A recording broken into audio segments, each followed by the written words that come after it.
Management and leadership are often spoken about as if they are the same thing, but the truth is far more urgent. Organizations rise or fall depending on their ability to tell the difference. Management keeps a system running, but leadership keeps people moving. Management controls processes, but leadership inspires progress. And in a world changing faster than ever, the danger isn't bad management. It's the absence of real leadership. Because when all we have are managers, people comply. But when we have leaders, people commit. And commitment is the only force powerful enough to drive us through uncertainty, pressure, and relentless change. The real threat every team faces today is mistaking efficiency for vision, order for purpose, and instruction for inspiration. The cost of confusing the two isn't measured in missed deadlines, it's measured in lost potential. Management works with tasks because tasks are predictable, controllable, and measurable. Yet leadership works with people because people are complex, emotional, and driven by meaning. Men especially tend to find comfort in tasks because tasks offer a finish line, a clear metric, a box to tick, something that validates effort with immediate results. But people don't respond to systems, they respond to connection.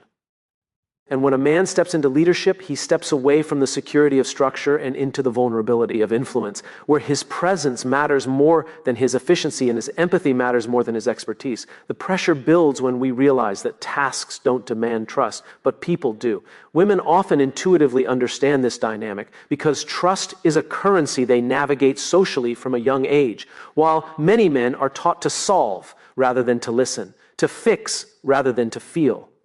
This means men often mistake action for alignment, completing tasks with the hope that performance alone will earn loyalty. But leadership requires a shift from doing the work to understanding the people who do the work. And without that shift, teams comply out of obligation instead of showing up with genuine commitment. The real divide appears when men cling to tasks as a way to avoid emotional exposure, believing that productivity is enough to secure respect. Women, on the other hand, often look for the relational signals that leadership naturally demands: presence, consistency, and emotional awareness. And when those are missing, trust erodes no matter how well tasks are executed. Leadership becomes powerful only when a man chooses the harder path, to engage with the hearts, fears, hopes, and motivations of the people around him. Because people don't follow tasks. They follow the person who makes them feel seen, valued, and understood. Managers maintain stability because stability feels safe, predictable, and controllable. Yet leaders create momentum because momentum demands courage, belief, and the willingness to move without every answer. Men often gravitate towards stability because it offers a sense of mastery. A world where routine confirms competency and structure rewards discipline. But stability alone can become a quiet trap, convincing a man he is progressing simply because nothing is falling apart. Momentum, however, requires him to risk that comfort, to initiate movement that may not immediately validate him, and to trust that forward motion matters more than perfect certainty. The real strain shows when we understand that stability protects the present while momentum shapes the future. Women often see this difference quickly because they instinctively sense whether a man is simply maintaining life or actually leading it somewhere. They don't just look at what he holds together. They watch what he is willing to build, challenge, and evolve beyond what already works. Men, on the other hand, can mistake stability for responsibility, believing that being dependable is enough, while forgetting that people feel inspired not by what remains the same, but by what is possible next. The deeper truth emerges when we realize that maintaining stability asks for control, but creating momentum asks for intention. Many men struggle with this shift because momentum requires vulnerability, the vulnerability to try, to fail, to be judged, and to still move again. Women often look for this energy instinctively, not because they need perfection, but because they want to feel the presence of direction. And when a man chooses momentum over maintenance, he signals that he is not just guarding what is, but championing what could be. Momentum becomes the proof that he isn't simply managing circumstances. He is leading people into a future they can believe in. Management asks for performance because performance can be measured, tracked, and compared. Yet leadership earns commitment because commitment is voluntary, emotional, and enduring. Men are often socialized to equate success with measurable outcomes, believing that delivering results is the ultimate proof of competence. Performance offers clarity. Targets are met. Reports are completed. Goals are achieved. But leadership exposes a man to a different truth. Results alone do not inspire loyalty. People follow leaders not because they are efficient, but because they feel understood, valued, and part of something larger than themselves. The challenge becomes clear when we see that performance can compel, but commitment can transform. Women often recognize this instinctively because they navigate relationships in a world where trust and emotional alignment dictate influence. They not ice whether a man's actions create security or whether his presence ignites belief. Men, however, can fall into the trap of thinking that fulfilling obligations equates to inspiring people. They may meet every expectation, yet fail to cultivate the devotion that drives discretionary effort, creative problem-solving, and unwavering support. Leadership asks for more than doing. It asks for connecting. The deeper distinction surfaces when we realize that performance is transactional, while commitment is relational.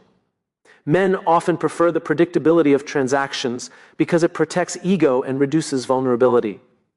Leadership, on the other hand, requires the courage to invest in people without guaranteed returns, to show consistency when effort goes unseen, and to inspire when success feels distant. Women naturally evaluate this energy, sensing whether the man before them is seeking compliance or nurturing allegiance.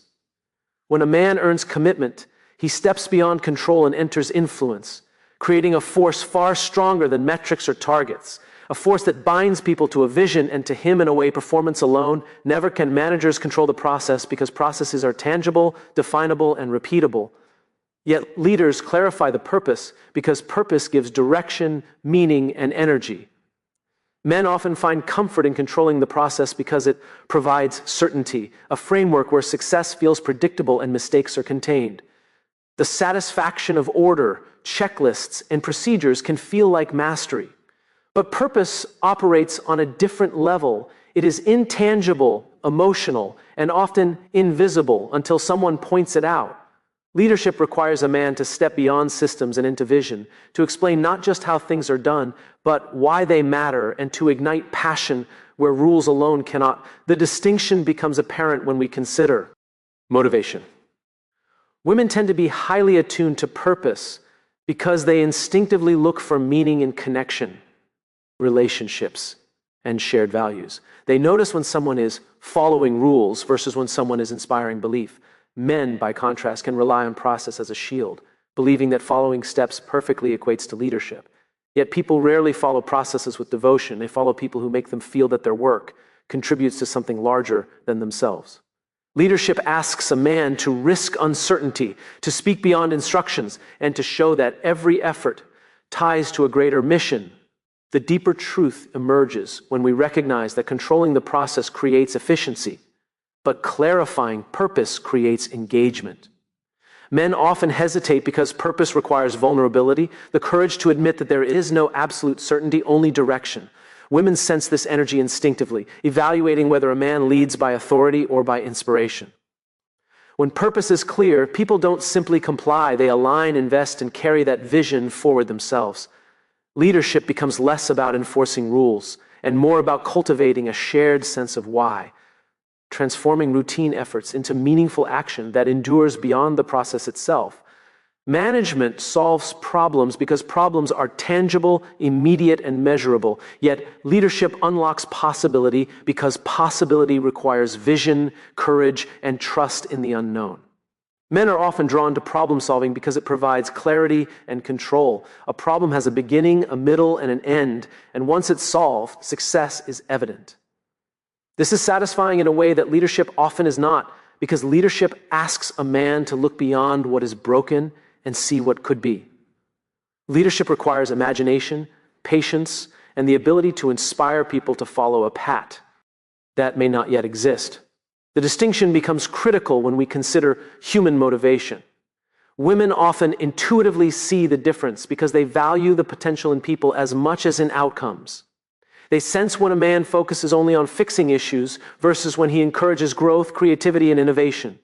Men, however, can fall into the trap of equating leadership with competence in problem solving. They may excel at eliminating obstacles and maintaining order, yet fail to inspire people to stretch beyond their comfort zones. Leadership is not about fixing every problem for your team.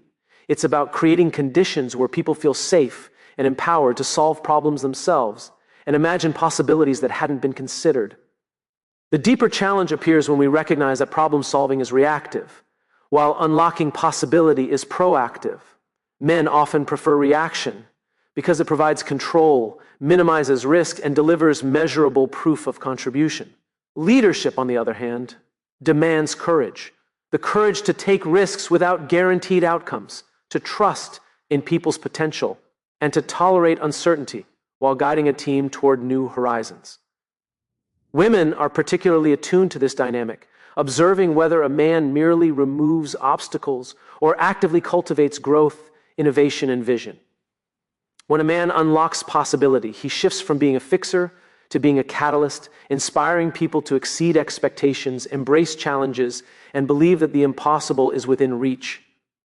It is this capacity to expand vision rather than merely close gaps that distinguishes leadership from management in a way that deeply resonates with both men and women. Managers measure what is because metrics are visible, verifiable, and comforting, yet leaders imagine what could be because possibility is invisible, uncertain, and profoundly motivated. Men are often trained to value measurement because numbers are tangible proof of competence. Meeting targets, tracking progress, and checking boxes provide security, a sense of control, and a clear signal of achievement. Yet leadership demands something different. It asks a man to move beyond what can be quantified, to step into the unknown, and to paint a picture of a future that does not yet exist but can inspire people to act, innovate, and commit. Measurement comforts the mind, but imagination stirs the heart. The challenge emerges when we understand that people do not follow numbers, they follow vision. Women tend to recognize this instinctively because they sense energy and potential in ways that metrics cannot capture. They notice whether a man is content analyzing what has already happened or whether he is actively creating conditions for what could happen next. Men often rely on measurement as evidence of leadership, believing that efficiency, results, and performance alone will motivate a team. Yet without a compelling vision, teams may comply, but they rarely commit.